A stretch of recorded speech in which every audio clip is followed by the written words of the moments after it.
এই বাচ্চারা, আমি অনেক দিন আসি না বলে তোরা আমাকে মনে হয় ভুলে গেছিস।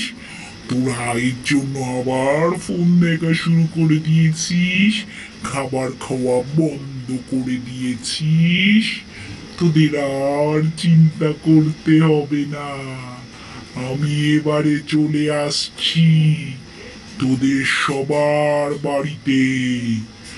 আসবো, তোদের কাছ থেকে ফোনটা কাড়বো, তোদেরকে তুলে নিয়ে একদম আমাদের দেশে চলে আসবো।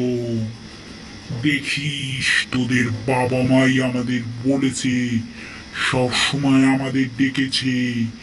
ভূত এ ভূত, তাই তো আমার ছেলে ফোন দেখছে, খাবার খাচ্ছে না। আমি সব শুনতে পেয়েছি, আমি যাচ্ছি।